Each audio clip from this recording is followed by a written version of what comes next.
Good morning, class! Good morning, teacher. How are you today? I'm fine, teacher. Did you have your breakfast? Yes, no. No? Yes, teacher. I'm so hungry. You're You have so some snacks over there? Maybe later. Okay. May I request everyone to please stand for our opening prayer? And Ella, can you lead the prayer? In the Father, the Son, the Holy Spirit. Amen. Okay, so we will now take your seats. So, before we begin our class, let me remind you our classroom rules. Can you read, everyone? Be polite to others. Keep your hands to yourself. Always do your best. Come to class prepared. Try new things. Okay, so keep in mind those rules, ha? So, gani magpapadalong later kay Okay, so now I want to take you to an adventure. Treasure hunting tayo. So I want you to take your imaginary telescope therapy. Ipagawas. Hindi ka ako treasure chest. Yes, teacher. Where? Please, there's a treasure chest here, no? So atong tag-awon, kasi nasa treasure chest. Wow, there's so many treasures inside that, right? Earrings, na ay crown, and na ay mga notes. At daw na naman din yung sa Oxford lesson notes.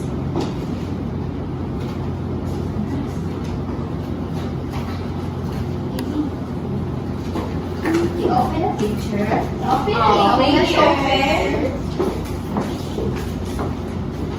Intay Ella, isa na sa note ni Kulitay. Dangle, teacher. Dangle? Okay, what's ka niyang word nga dangle, no? What's ka niyang word nga dangle? Do you know this word? No, teacher. So, maybe na ay hints the inside sa treasure chest, no? Kung unsa ni meaning ay word nga dangle. So, dangle. Unsa yung color sa font sa dangle? Pink. Pink. So, nakita ba mo pink the ring nga hints? Yes, teacher. Okay.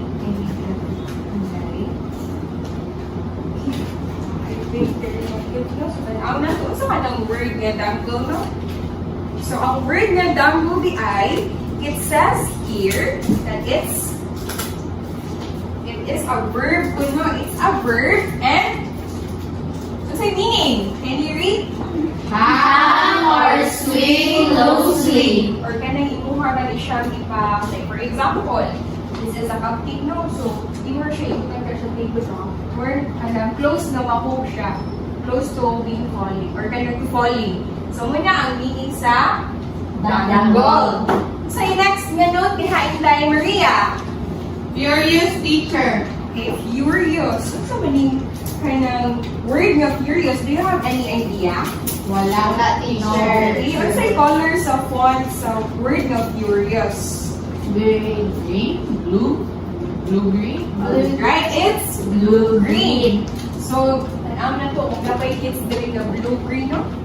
Nakaba, Inday? Ah, teacher. Na ay blue-green. Okay. So, let's find out kung saan na ang word of furious.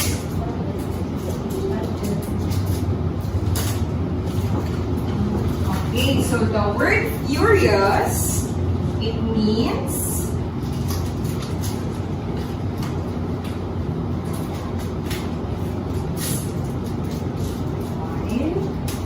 word of furious, it is an adjective ko, no? And it means exhibiting or goaded by Anger. So, siguro yung noun sa furious, nakita na ang furious na face, babe? Ano, no? Okay, so that's it for our drill this morning. No? So, let's move on to our review. So, isa may naka-remember sa ito ang previous topic. Okay, it's about irregular and regular verbs. Okay, so naay kisa hilig diri og cupcakes. Me, teacher. Okay, before anything else, no, unsa din na ang irregular verbs gani? Unsa din ito ang irregular verbs? Ha? Mo teacher. Okay, so let me remind you. Ang regular verbs class, kay kato ng mga verb kay translate nato sa ilang past tense, wala sila ed sa ilang last. Well, ang regular verbs kay naa sila ed o past tense na sa verb. Again, ano sa to ang regular verb? Walay ed. Walay ed, walang regular verbs Na ed. na ay ed. Okay. So, diri sa ato ang cupcake tray, ang iyong buhaton is you will i-sort out ninyo kung asa ka diri sa mga cupcakes ang irregular verbs o regular verbs. So, kisay ganahan volunteer first. Okay, Francis, come here sa front lang ka. Kisay ganahan mo sunod volunteer. Okay, hindi ala. How about... Teacher. Okay, Maria, come here in front. How about Inday Vanessa and Inday Kimi? Yes, teacher.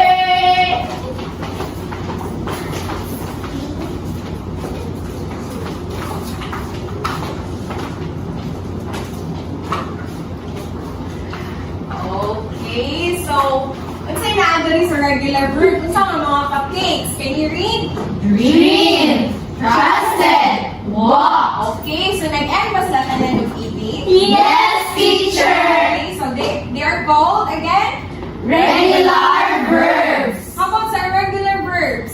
Saw and broke. Broke. Kung saan yung present tense sa saw? Present tense sa saw? See. Very good. How about sa broke? Great! Okay, Great. very good. So, I see no nga naka-remember pa dyan ko sa ato previous lesson. So, this time, kasi nakakita ng train. Wala pa, teacher. Dapat nasa. Nasa Movie. teacher. Sa movie, no? Sa TV? Yes. Okay, kasi sounds sa train. Bird. So, yung Choo-choo. choo-choo. Ano, sounds sa train. So, karon, mag-play pretend ka, mamura ko na tayo nagsakay sa train. Sige, I want everyone to stand up here, come here in front. And pag-line mo tanin. Pag-line mo. Sige, diri lang. And then, ibutang ang kamot sa abaga sa naguna sa inyo, ha? So dira, around sa classroom, na diri mga kanang signs. So, every time, no, kanang samtang magpadayon ang train, so inyong ang buhaton kung unsa inyo ka naagian. Sige, ready nga? Yes, teacher. Okay, ang say sound sa train? Okay, let's go, march! Hala, it says here to count 1 and 2 loudly. 1, 2, 1, 2, 1, 2. Here, it says count 1 and 2 quietly. 1, 2, 1, 2, 1, 2, 1, 2. Hala, here on this side it says go low. Sige, saan ko go? Go low. How about here? Go quickly. Okay, stop more. How about here? Walk softly. Okay, and now we're on our destination. So kindly take your seats, everyone. Thank you for your participation. So, unsa man to? How did unsa man to itong mga nag-get nga signs? Unsa na-observe ka na ninyo sa itong mga nag-get nga signs?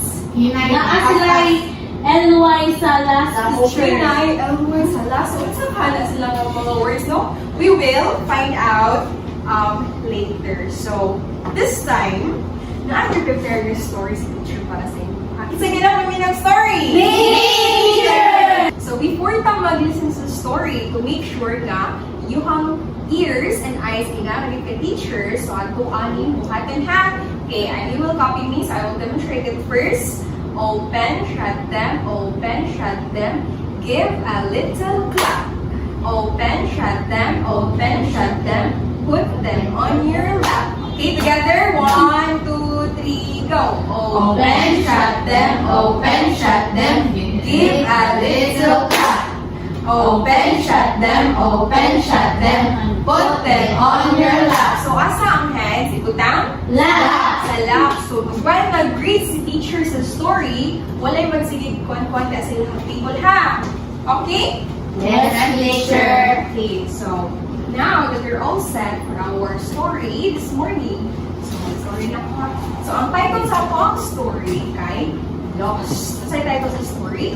Lost. So, gi-write ni siya ni Mary Grace F. Rivera.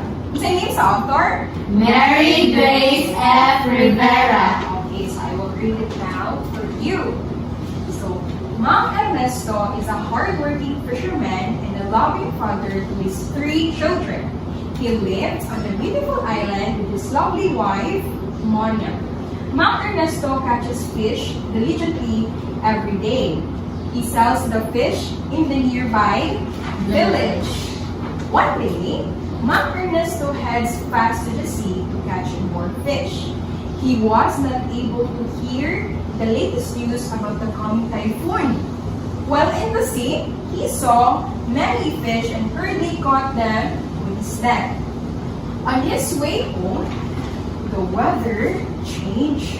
Big waves roared towards the boat of Mang Ernesto, and a strong wind carried his boat in different directions. And then, from then on, Mang Ernesto was Lost. So he was afraid, but he calmly looked for some clues to go back home. So it was already dark, but he sailed on. He was so tired and hungry that he fell asleep, and his boat was carried by the waves that he woke up in a different place. Meanwhile, his family sadly heard the news that he was missing.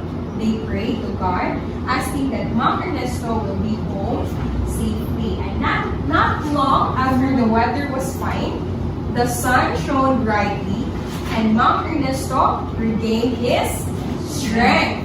So he bravely sailed at sea. He smartly followed the direction of sunrise. He quickly spotted their island.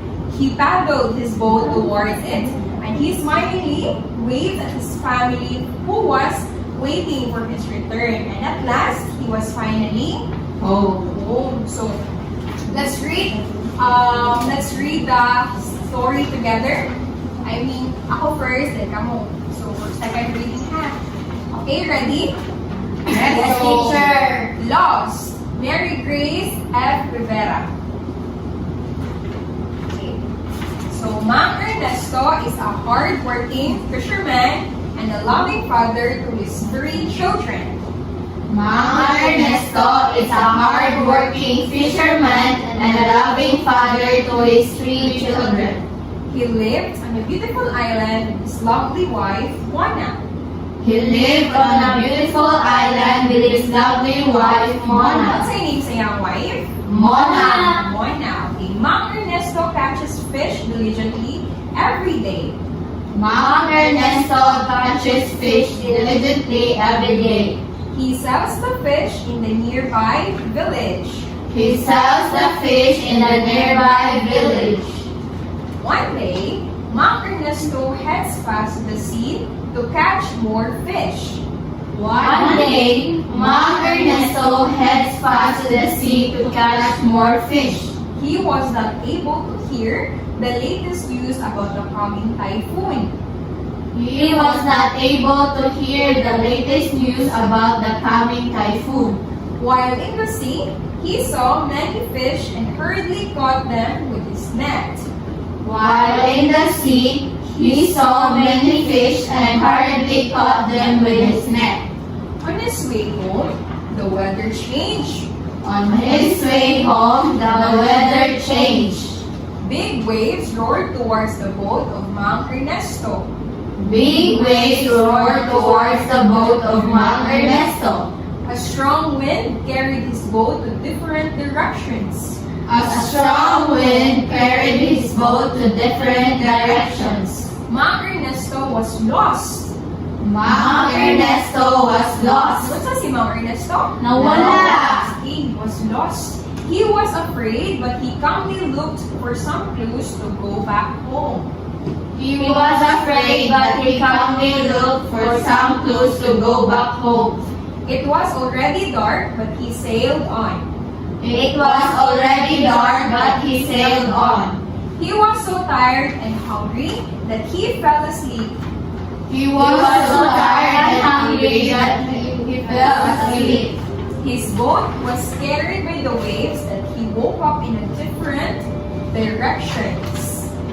His boat was carried by the waves that he woke up in a different place. Meanwhile, his family sadly heard the news that he was missing. Meanwhile, his family sadly heard the news that he was missing. They prayed to God, asking that Mang Ernesto will be home safely. They prayed to God, asking that Mang Ernesto will be home safely. Not long after, the weather was fine. The sun shone brightly. Not long after, the weather was fine. The sun shone brightly. Mang Ernesto regained his strength. Mang Ernesto regained his strength. He bravely sailed at sea. He bravely sailed at sea. He smartly followed the direction of sunrise. He smartly followed the direction of sunrise. He quickly spotted their island. He quickly spotted their island. He paddled his boat towards it. He paddled his boat towards it. He smilingly waved at his family, who was waiting for his return. He smilingly waved at his family who was waiting for his return. And at last, he was finally home. At last, he was finally home. Okay, so what's the title of the story again? Lost. Lost. So, kinsa man to si Mang Ernesto? Who was Mang Ernesto? A fisherman. He was a fisherman. So, where did Mang Ernesto and his family live? Asa ba ito sila? Island. Okay, on a beautiful island, no? So, what happened to Mang Ernesto one day? Nalos. Lost siya kay Tungod sa tungkol sa typhoon, no? And he didn't know nga na may typhoon nga padulong. So, how did Mang Ernesto return to his home safely? Okay, what did he do? So, noon sa man si Mang Ernesto, pagkawala niya, He looked for clues. okay, he was calm and he looked for clues. So, what is the moral of the story behind? Dapat dili mo lang Okay, so dapat dili man Maglao.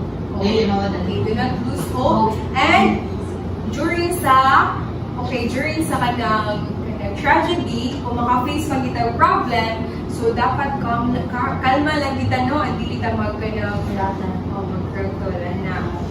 Okay? So, this morning, we will be talking about adverbs. So, unsa man ang adverbs? Do you have any idea unsa ng adverbs? no teacher. No? Okay. So, ang adverbs ni ay class kay adverbs tells more unsa man ingon niyo sa adverb, what words do you hear? Adverb. Okay. We can hear the words add and verb. So, ang adverb di ay, it says here that it will tell us more about a verb and an adjective or another adverb. So, daghang klase ang adverbs. Yes, there are 5 kinds of adverbs. But for this morning, we will only discuss one of them. And that is adverb of manner. Ang say topic? Adverb of manner. Okay, adverb of manner. Kung saan kali ang adverb of manner, no? So, ang adverb of manner, sorry, I apologize. Okay, so ang adverb of manner, it is a kind of adverb that tells us how an action happened. Okay. Tara. Again, ang adverb of manner, it is an adverb that describes how an action is done. It answers the question how, and these adverbs usually end in ly. So can you read the definition again?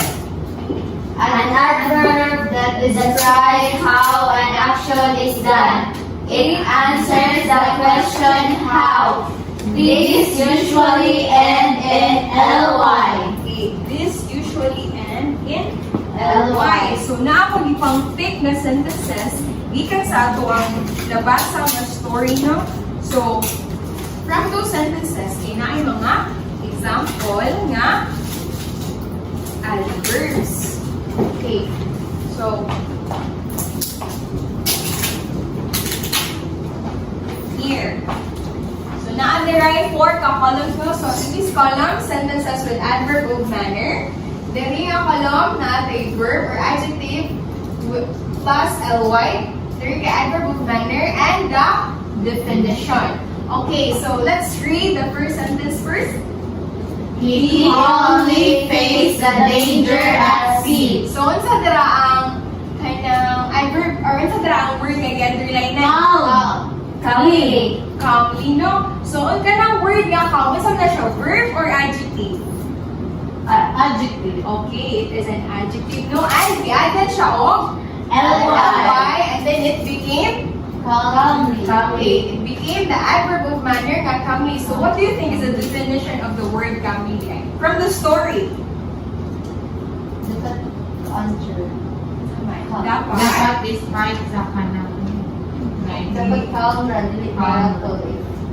Okay, so dapat ang imuhang mind kay nakafocus lang yun, no? And dili siya all over the place. No? So that's what the word calmly is.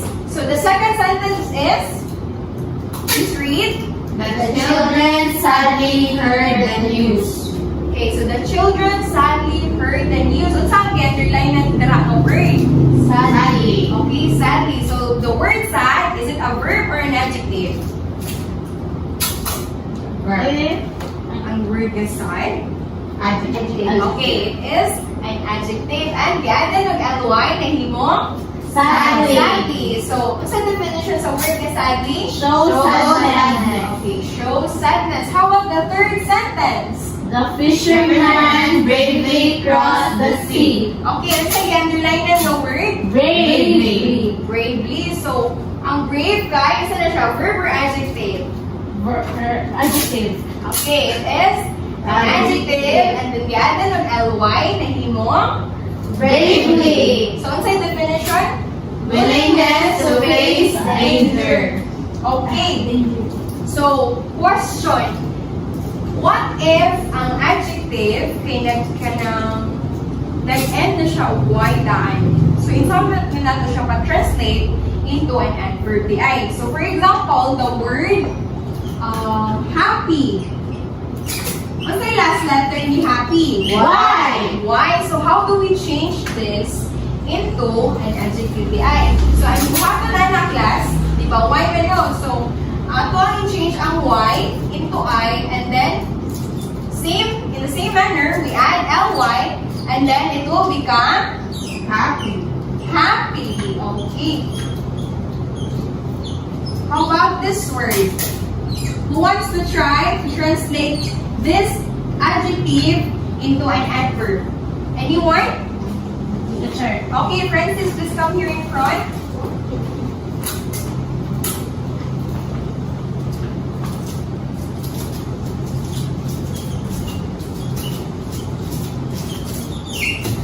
Okay, so ang lucky, lilisan ang I, ang letter Y, and then giadan ng ly, nahimo Luckily. Luckily. Okay, so I have here more examples of adverbs or sentences na ay adverbs of manner. So, let us read all together o ako i-identify kung asa dira ang adverb of manner. So, let's read everyone.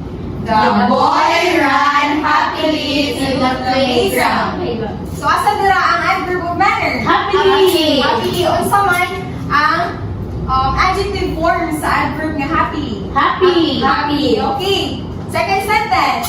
The class politely greeted the teacher. Okay, asa dira ang adverb of manner? Polite. Politely. Unsay adjective form sa adverb nga politely? Polite. How about the third sentence? The dog messily ate his dinner. Okay, asa dira ang adverb of manners. Miscellany. Miscellany. Ang iyang adjective form? Mess. Mess or Messy. Okay, messy. Thank you. Now, fourth sentence. My patient mother walks slowly. Asa dala ang adjective manner? Slowly. Okay, and iyang adjective form? Slow. Alright, so I think naka-follow na tanan or naka-understand na tanan sa ito ang topic na adverb of manner. So, any questions? Nala, so Are you sure? Yes, Okay, so teacher. let's see if naka-understand na pag kita na.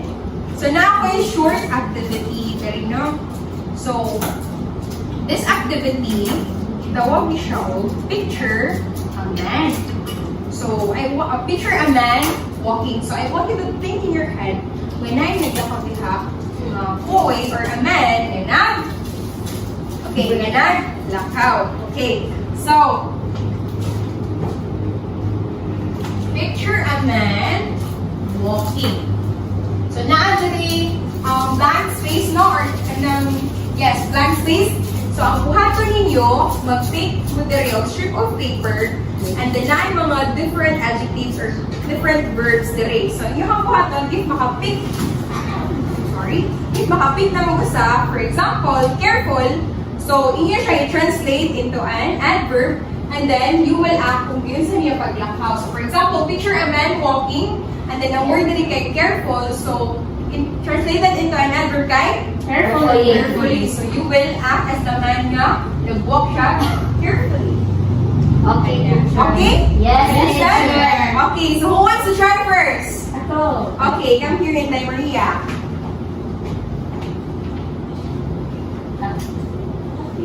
Happy. Happy, okay. Let's picture Maria as a man walking Happily. happily. Okay. Okay, who wants to try next? Okay, Francis.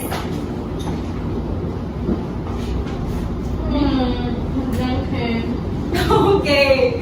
So, ang na-pick niya ang word kay drunken. So, let's try to picture Francis as a man walking Okay, translate it into an adverb daw.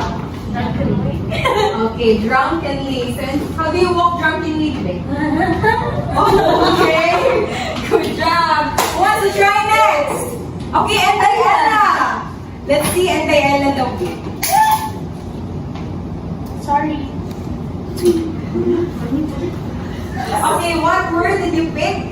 Attractive. Wow! Pag-design Okay. So let's picture Ella as a man walking attractively. Sige daw. Sige daw, hindi. Okay. So I guess everyone understood our lesson this morning, no? So I want you to get your activity notebook. Okay, my God. And I also want you to pick a partner. Pangita akong partner, di ka ng close sa inyong heart. Wala na akong partner. Wala man ari ang mga teacher. Wala, absent. Dati absent ka, Ron. Wala na akong partner. Okay. Okay, so our activity is called Describe Yourself. Kasi nga lang sa itong activity? Describe yourself. Okay, so direction, let me read the direction. Read the following. Then describe how you do each situation. Describe also how your friend would do it. So for example, for number 1, okay, so imong i-describe imong self, how do you study for a test? So, for example, if Maria studies for a test diligently, so magduko you should study, no? And then, after you i-describe imong self, how you do the situation, imong ko i-describe ang imong partner, how do you think your partner does the situation? Like, for example, si Inday Ella, okay, Inday Ella studies for a test lazily. Okay, that's one example. So, naka-understood sa ito ang activity? Yes. Okay, so you will have 5 minutes to do this activity. Okay, done na? Yes, teacher. Okay, let's call a partner the way. Okay, who's your partner? Bring your partner here in front.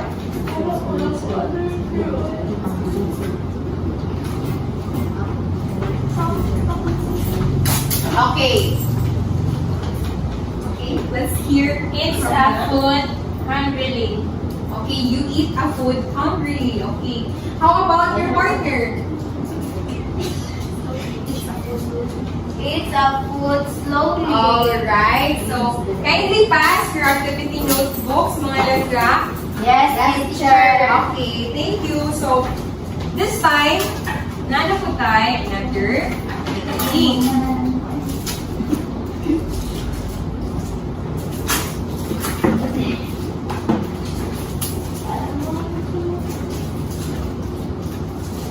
So, for this activity, read the direction first. Read each sentence carefully. Take the adjectives from the box and change them to the adverb form and fill in the sentences.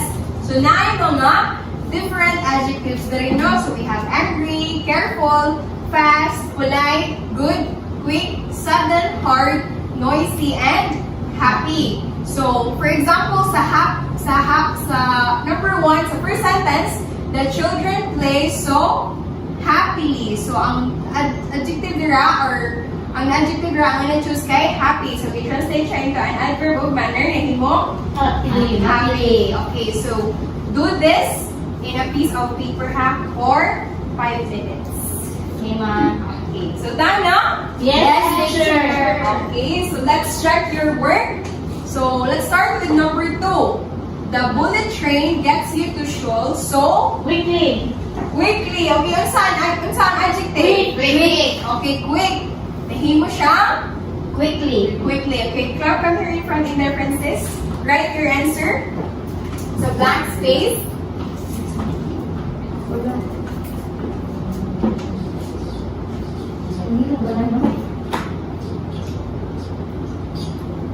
Okay, how about number 3? Let's read the sentence. You have to pick up the snake. Careful. Okay, careful. Hindi, Ella, come here in front. Okay, so saan adjective? Careful. Careful. Ay, Okay. careful. So how do you translate that into an adverb of manner? Carefully, ma'am. Okay, very good. Okay, let's read again. You have to pick up the snake carefully. Okay. Number 4. Who wants to try? Okay, and then Maria. Let's read the sentence first. Ask blank when you meet the Queen of England. Polite. Adverb. Adjective teacher. Okay, so how do you turn that into an adverb of manner? Politely. Alright, very good.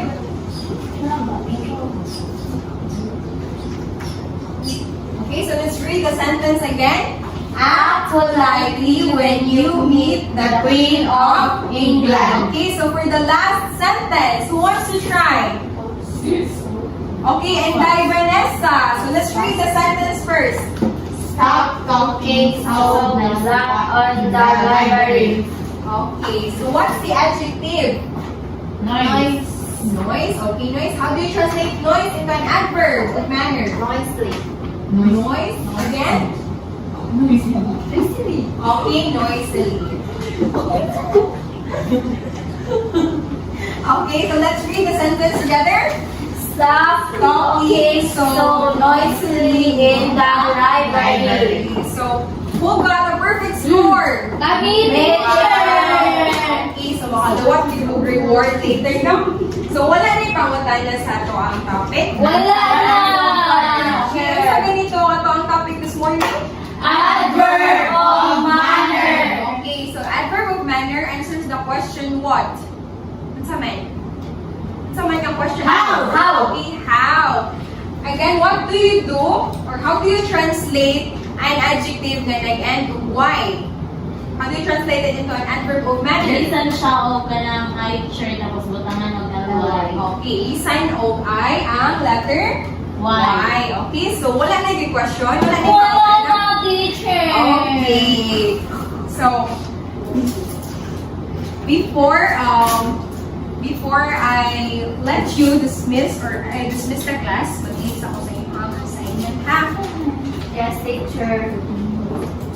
So kindly get your yellow notebooks and copy this. Okay, so direction write 2 short paragraphs using adverbs to describe your hobbies. The first paragraph should be about you, while the second one should be about someone else, like your family member, or it can be a friend. So, wala'y pangutana sa atong assignment? Wala, Okay, teacher. so kung wala na'y pangutana, please, kanang form a line here sa atong. So, this will be your, okay, this will be your exit ticket. So, para makuha niyo yung exit ticket, tagaan niyo sa adverb of manner. Okay? Ella! Angry. Angry? Angry. Angry. Okay, very good. How about Inday Maria? Fastly. Fastly. Okay. Teacher. Inday Vanessa? Happily. Happily. Very good. Hardly. Hardly. And Inday Kim? Slowly. Slowly. Okay. So kindly stand everyone for our closing prayer to be led by Inday Kim. Are you ready to pray, classmates? Yes, we are ready to pray. In the Father, the Son, and Holy Spirit. Amen. Okay, so that's it for today. Goodbye, class. See you tomorrow.